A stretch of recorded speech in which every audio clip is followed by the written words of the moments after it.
খারাপ লেগেছে না খারাপ লাগলে সেদিন আপনার ঢুকেন না ঢুকেন না এখন আপনি ঢুকেন না আমি যখন আমি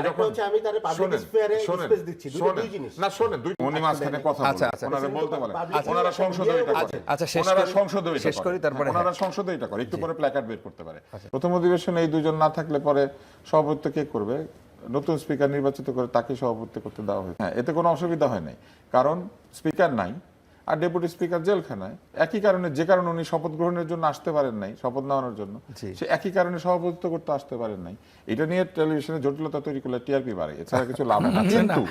কিন্তু অবশ্যই এই জায়গায় একটা স্ববিরোধী যুক্তি হয়েছে সেটা হচ্ছে যে ফ্যাসিবাদ তাকে নির্বাচিত করেছে স্পিকার সে কারণে তাকে আনি নাই তাহলে একই ঘটনা ঘটবে প্রেসিডেন্টের বেলায়ও তাহলে প্রেসিডেন্ট কেন আসলো এটা সে রাইটফুলি পয়েন্ট করে এখানেও স্ববিরোধিতা হচ্ছে তাদের দুজন উপদেষ্টা একজন যিনি তাদের দলের সভাপতি তিনি যখন শপথ নিয়েছিলেন সেদিন ফ্যাসিবাদের কাছে শপথ নিতে তাদের খারাপ লাগে নাই সেদিন মনে হয়েছে শপথ নেওয়াইলে উনি ভালো অথবা খারাপ লেগেছে না খারাপ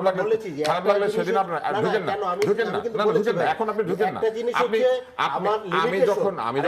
তার পাবলিক স্পেয়ারে স্পেস দিচ্ছি দুই জিনিস না শোনেন দুইটাই পাবলিক স্পেয়ার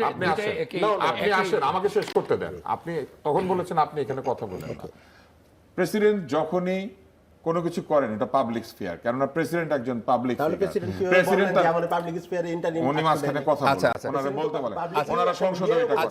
ওনারা সংসদে শেষ করি তারপরে ওনারা সংসদে এটা করে একটু পরে প্ল্যাকার্ড বের করতে পারে আসেন আমরা নিয়ে আসেন আসেন আমরা কথা বলা যায় না ওই দিন তো আমরা প্রথমে দেখি নাই আমরা কথা বলি না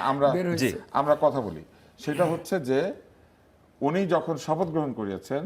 তখন ওনারা যেটা নিয়ে ব্যস্ত হয়েছিলেন সেটা হচ্ছে শপথের পিছনে বঙ্গবন্ধুর ছবি ঝুলবে নাকি ঝুলবে না এটা নিয়ে তারা ব্যস্ত হয়েছিলেন কিন্তু এটা তারা বলেন নাই যে আওয়ামী লীগের নির্বাচিত প্রেসিডেন্টের কাছে আমরা শপথ নিব না ততক্ষণ পর্যন্ত উনি ভালো ছিলেন 133টা অধ্যাদেশ জারি করা হয়েছে ওই অধ্যাদেশগুলির মধ্যে যেহেতু অনেক ধরনের অধ্যাদেশ তাদের ইচ্ছা অনুযায়ী হয়েছে প্রায় সবগুলাই অতএব তারা সেখানেও বলেন নাই অবৈধ প্রেসিডেন্ট কেন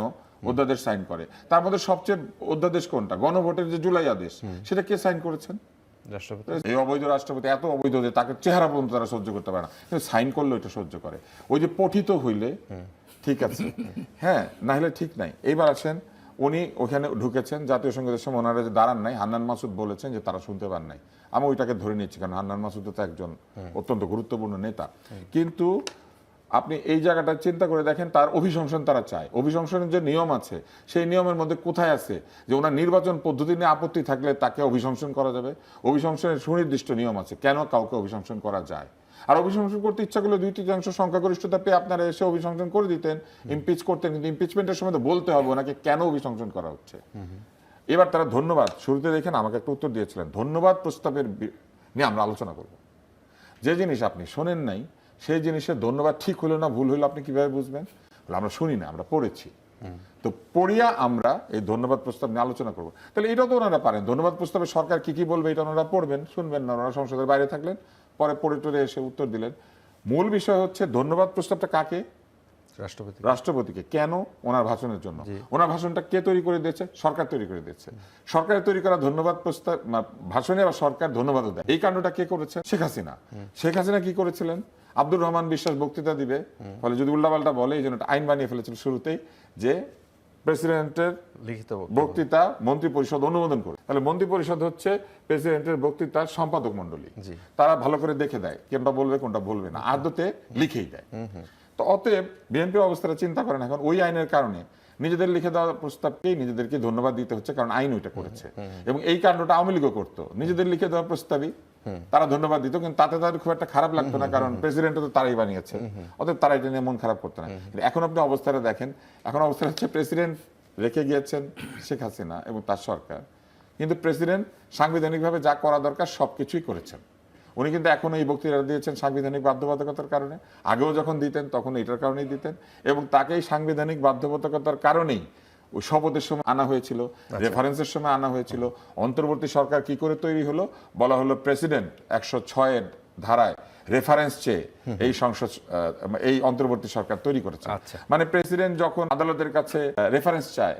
ডক্টর ইউনূসকে প্রধান উপদেষ্টা বানানোর জন্য তখন উনি ঠিক আছে তখন উনি ফ্যাসিবাদের দোষর না কারণ ইউনূস সাহেব উপদেষ্টা হবেন আপনি আর আমি হইলে তখন কিন্তু আমার দোষর হয়ে যেত কারণ আমাদের দুজনকে ওনাদের পছন্দ না ইউনূস সাহেবকে পছন্দ ওনাদের পছন্দের সাথে যেটা যেটা মিলে ওইটা ঠিক আছে, যেটা যেটা মিলে না সেটা ফ্যাসিবাদী, সেটা দোসর, সেটা ট্যাগ, সেটা কালচারাল ফ্যাসিস্ট, সেটা গণমাধ্যম ফ্যাসিস্ট। ফ্যাসিস্ট শব্দটাকে ওনারা বেশ একটা সুন্দর জায়গায় নিয়ে গেছেন। এখন দেখলে মনে হবে যে আপনিও ফ্যাসিস্ট, আমিও ফ্যাসিস্ট, সবাই ফ্যাসিস্ট, খালি ওনারা ছাড়া ওনারা কেউ ফ্যাসিস্ট না। কিন্তু ওনাদের দলের মধ্যে এমন লোক আছে যারা ফ্যাসিস্টদের প্রধানতম ব্যক্তির জন্য বক্তৃতা দিয়েছেন, এবং সেই বক্তৃতা আবার তাদের খারাপ লাগে না। ওই বক্তৃতার জন্য ওনারা বলেন না যে তুমি যে এত সুন্দর বক্তৃতা দিয়েছিলে, এইভাবে দিয়েছিলে, সেজন্য তুমি ফ্যাসিস্ট। কি বলে জানেন? তখন দিতে বাধ্য হয়েছিল। অন্যরা করলে বাধ্য হয় না, ওনারা করলে বাধ্য হয়। ওনাদের সমস্ত কিছু হচ্ছে সুবিধাজনক, যেটা এটাকে বলে আর্গুমেন্ট অফ কনভিনিয়েন্স, সুবিধার